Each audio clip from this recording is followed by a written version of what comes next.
Hi, my name is Phil and I enjoy talking about politics, and if you want to catch up with any of my latest videos, don't forget to click the subscribe button and then click the bell notification please.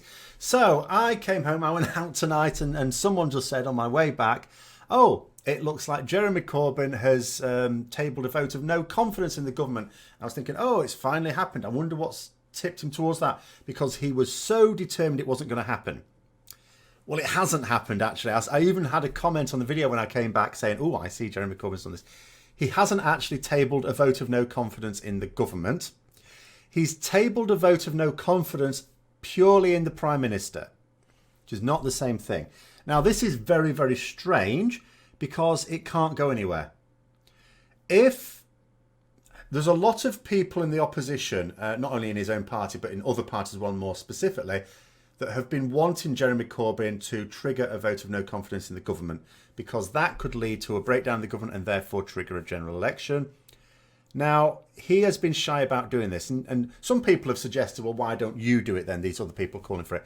And they can, but the problem was, if the government decides not to give them any time to debate it, then it goes nowhere. It's, you know, any MP can table a motion to be discussed and then voted on, but it has to be agreed by the government. And if it's not, then it's not happening. But Jeremy Corbyn, as leader of the official opposition, the largest party in opposition, has the power to table a vote of no confidence in the government, and it will have to be debated and it will have to be voted on. So why hasn't he? His argument has always been he only wants to do it when he's sure he can win it. Now, I cannot say whether or not he would win it. We know that the government doesn't really have the support of more than half of the House of Commons anymore. We know that's the case. But when it comes to an actual vote of no confidence in the government, this would be an extraordinary event. And I'm quite sure there'd be a lot of MPs that would have a sharp intake of breath before deciding which way to vote. Obviously, party leaders can direct their members which way to vote. In which case, in theory, the government would survive the vote of no confidence, because every Tory MP should, of course, vote in favour of their own party. The DUP have an agreement with the Conservative Party, a supply agreement, so that they will vote in their favour in the event of a vote of no confidence, so they shall have those. So if every single opposition MP voted for it, it would still make no difference. And so that's his fear. You know, if everyone just suddenly took a sharp breath and thought, oh, serious moment here, he wouldn't necessarily win that vote. But at the same time, why has he tabled a motion for a vote of no confidence purely in the Prime Minister, knowing full well that it can go nowhere, because it's essentially up to the government to decide whether that motion gets tabled or not? You know, and it's a bit like, oh, you're tabling a motion to say you have no confidence in our Prime Minister. Yeah, we've just voted to say we want her to be our Prime Minister, so yeah, we're not going to let that go ahead. So I'm not really sure whether he's just wanting to test the water or just ramp it up a bit. I mean, because that's what after last week, I just thought politics was just going to rumble on for the next few weeks with lots of people saying things in the media, but effectively nothing happening, because nothing really can happen until Theresa May finally puts that vote to Parliament at the last possible date when she's legally allowed to do so, 21st of January. And until then, nothing can really happen. And I'm going to come on to that in a minute, because someone actually put a comment asking me what I thought about the chances of various scenarios was, which I shall go through. The too long didn't read type answer is basically no idea. But there's some discussion to go with it anyway. But I don't know what Jeremy Corbyn's plan is, because the only thing that could ever change that would be a vote of no confidence. That is the only way that Parliament now has the power to do anything. And Jeremy Corbyn has to trigger it, but he won't, because he doesn't want to lose it. In which case, like I've already said, I query why he's done this, because it's generated a lot of interest in the media, like a lot of people, because I think people have misunderstood what he's actually done. And I can totally understand it. If people like the person who said to me, oh, he's triggered a vote of no confidence, assumed that he's done what everyone was wanting him to do already, but he hasn't. Maybe he will in a couple of days' time. Maybe, as I say, he just wants to see what the effect is to gauge whether or not he's actually going to go through with the big one, the one that the government can't stop, the debate that will have to happen and the vote that will have to happen. Not that there really needs to be a debate. Something like this, I'm quite sure a lot of MPs would have, because it'll be on their minds. It's on their minds that he could trigger it. There's one person in the Commons that could trigger it and has the power to do so. So I'm sure every MP has in the back of their mind the possibility that he could do it. And the ones who won't blindly vote in a way that they are obligated to do, like the DUP will have to vote in. In fact, it's quite strange. Of all the MPs that Theresa May can count on, it's actually the 10 DUP MPs that she can count on the most. In reality, I don't know what any Tory MP would be doing by voting against their own government. That would seem a sort of madness. Even if they personally have no confidence in their own government, to actually vote against it would seem strange. Very strange. Not that it would take many. If every single opposition MP voted for it, for no confidence in the government, it wouldn't take many Tory rebels to bring down their own government. And I don't know whether some people think maybe there are a few Tory nutters, MP lunatics, that now realise that Theresa May's leadership cannot be challenged for another year. And if they genuinely believe that she is going to lead them on the road to ruin, maybe they would see it as the only way to get rid of her. Because if a vote of no confidence did bring down the government, surely to goodness then Theresa May would have to resign. Even though it need only take a handful, if that, of Tory MPs to actually do it effectively. So interesting times there. But at the moment, not a lot to see, because the particular motion he's tabled is the ministers are just going to go, well, they've already basically said so anyway. They're just going to kick it back to him. No, we're not doing this. Come on. Have you got the balls to do a proper vote of no confidence? Table a vote of no confidence in the government. You do that, we can't stop it. Have you got the balls? At the moment, no. So I had this interesting comment anyway. On a video, it says, what chances would you put of each happening? So it says percentage-wise, it says May's deal should be 0%. You can't ever say, hang on, my OCD is getting me there. It needs to be centralised. You can't ever say zero chance, because obviously May seems to be, unless she's doing something exceedingly cunning, she's pinning her hopes on being able to say enough things to give assurances to the MPs that the deal is okay. The issue is that most MPs are not, some MPs are very, very stupid. Most MPs are not that stupid. The main sticking point is over the backstop. And the assurances are that no one wants the backstop ever to come into place. And if it does, for it to be as short a time as possible. The thing is, the backstop comes into place if people cannot solve the Ireland border issue. And here's the thing. There is no solution to the Ireland border issue, stupid to call it, to do it that strongly. What I will say is nobody has a solution to the Irish border problem. It's been worked on for now 2 years at least. No one has come up with a solution. That means it seems likely there is no solution, rather than an absolute there is no solution. No one has come up with a solution for it. That means the backstop would indeed be in place, and it would be in place indefinitely. Until the United Kingdom split up.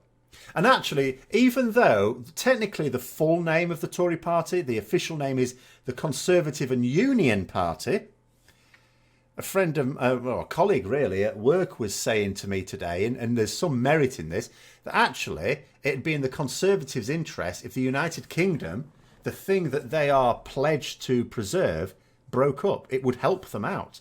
Because Conservatives are in power most of the time. I've sort of discussed various reasons why. I think, lots of reasons, but I think ultimately it comes down to this. There is no other party anywhere near even just very slightly centre-right. It is, you know, when you're talking about the centre and centre-right, there is no other party in Britain. And of course, it also appeals to the hard right. Whereas other parties in Britain occupy various regions from centre-left to further left. So they're all scrabbling over each other's votes, whereas the Conservatives get to take all the right-wing votes, as well as a healthy proportion of the central votes as well. But the thing is, they most consistently win lots of seats in England. Traditionally, they do less well in Scotland, less well in Wales. In Northern Ireland, they have their own parties anyway. None of the mainstream parties operate in Northern Ireland. So if Scotland were to split up from the United Kingdom, then straight away the chances of Labour ever being able to get back into government have massively diminished, massively. So, you know, from their point of view, there's a lot of Tory MPs that would think it would be no bad thing if the union split up, because then they would stay in power in time immemorial. Of course, in reality, these things never happen. Some change in politics will emerge to eventually, you know, maybe they will themselves split, as happens often with parties that basically always stay in power. They then split into factions. Maybe that would happen. And maybe we'd have to support Tory light. You know, the more central version has been at least the better option. But yeah, in theory, May's deal should go nowhere. In theory, there shouldn't be any chance of MPs supporting no deal. There isn't. The thing is, it may not ever be put to a vote for it. It's not, you know, people are even calling on Theresa May to put it to a vote for MPs to be able to say, we must not accept no deal. The thing is, she's not obligated to do that. All she's obligated to do is she has to put her deal to a vote of Parliament. She didn't even want to do that. But, you know, Parliament forced her to do that when they were preparing the Withdrawal Act. So she has to do that. But if they vote it down, okay, she can't implement it. That's perfectly true. But she has the power to let the country fall off the cliff edge, as I put it. She absolutely has the power to prevent anything else happening. She can then say, but she can just sit back twiddling her thumb saying to Parliament, I had a deal for you. It's the only deal we've got. You voted it down. What do you want me to do? There isn't another deal. There isn't any more time to negotiate. We'll go to the next one, actually, the one after, actually, because this is relevant now. It says, we can't extend Article 50 without all 27 countries' agreement, right? I'm afraid I don't actually know whether or not that is true. What I would say is, there are companies in the other EU countries as well that are going to be hurt by Brexit. I don't see that it's in anyone's interest to deny us an extension. So obviously it requires the EU's agreement, but I believe an extension would be allowed. The issue is it might be reasons for that extension. If the EU take the view that we're just simply going to be extending this deal, but the outcome is going to be the same, they might just say, sod it, just cut it off now. You know, if we try saying we want to extend the deal to come up with another deal, extend the deadline, to come up with another deal, they're just going to come out with, no, you have a deal, this is the deal, there is no other deal.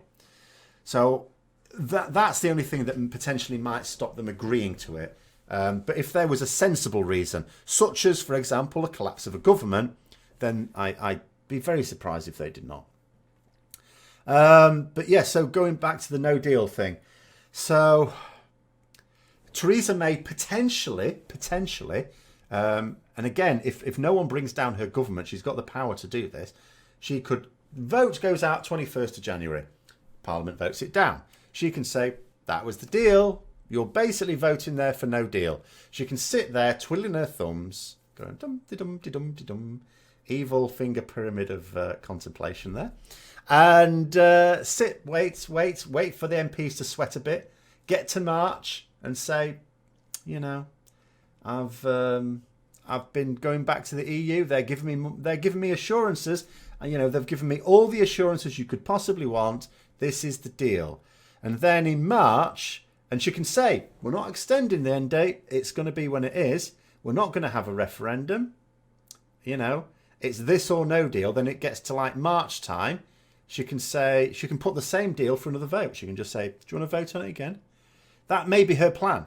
It may be her plan to take MPs to the brink, the brink of the abyss, to look into it and then say, does my deal look that bad after all? I don't know whether MPs would say yay or nay to that. I don't know.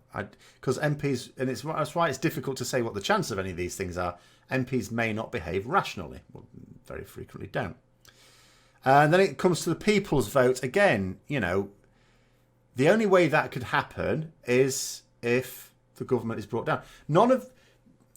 It literally is, at the moment, it's either May's deal or no deal, unless only one of two things can change that. Either Theresa May has something very cunning up her sleeve, which seems increasingly unlikely, but who knows, or Jeremy Corbyn calls for a full vote of no confidence in the government. Not just her, her own party did that last week. The government. And Jeremy Corbyn at the moment, like I say, yesterday, if you'd have asked me, would he put up for a vote of no confidence, I'd have said no, because he's said time and time again he won't do it unless he believes he can win. And given that he hasn't so far done it, must mean he doesn't believe he can win. And I don't think anything's changed. And like I say, literally, for him to win that vote needs Tory rebels to vote against their own government. It doesn't need many. In fact, I would say probably 3 would do it, something like that. I can't remember. I haven't worked out the arithmetic yet. It's really not many, though. It's really not many. There might be some extremists that would be mad enough to do it. And then the other thing with the people's vote, of course, is the reason why there's a lot of MPs who would really want one. The vast majority of MPs would want one. Absolutely. The reason why they don't is because there is a serious fear. This is why, as well, even though the vote was very close, yes, okay, it was slightly in favour of leave at the referendum, but it was actually super close. It was a very, very close mandate. A very tight mandate, I should say. Only slightly more people voted leave than remain. So, but when you've been going through this process, no consideration has been given to those who actually wanted to remain. None at all. It's not just been leaving the EU, which is the only thing people voted for. It's been full-on max Brexit. The most extreme Brexit you can imagine has been the plan. Now, you wonder why that is. And the reason that is because politicians fear that, and people have said this, and people have threatened this as well, in the event of another referendum being called, that there would be civil unrest, rioting. And it's not an unreasonable fear, because the thing is that if you think about, the mindset of a rioter, generally it's someone who doesn't really think things through, doesn't accept that other people have rights, doesn't accept the authority of the government or the country or any of its institutions, blah, blah, blah, blah, blah, reactionary, violent, all these sort of things. That's, I don't want to tar all leavers with that brush, but there is a lot of such people would have been on the leave side. You don't, for example, see very reactionary statements from the Remain camp. You only see it from the Leave camp. As I say, I'm not tarring all leavers with the same brush here. But there's a core, and it might be large enough, albeit a minority, large enough to actually cause serious civil unrest. Politicians fear that. And so they're basically being cowed by a small but vocal and violent minority of the country. So that's the other issue with that. Something has to happen, of course. Something has to happen. I was actually just saying today, part of me, a very small part of me, actually wants us to go off the cliff edge so that within a few weeks, all these people going, oh, it's not going to be a problem. Oh, and yes, we should absolutely have no deal and then do this, this and this. And, let's just wait and see and all this sort of stuff. I just want a few weeks of no deal just so that they can shut that up for the rest of their lives. Because it's not so, like sometimes in politics when someone says, oh, if a particular thing happens, you know, it'll be all right or something like that. And it, you know, sometimes the effects of something take years to happen. This wouldn't. This would be immediate. A week later, you could not deny. People are trying to say, oh, it's fear-mongering, or saying what's going to happen in the event of a no-deal Brexit. It's not fear-mongering. Fear-mongering is what the Leave campaign came up with. Fear-mongering about immigration, which is a load of rubbish. Fear-mongering about jobs, which are actually going to be lost, not gained from this. They were the fear-mongers.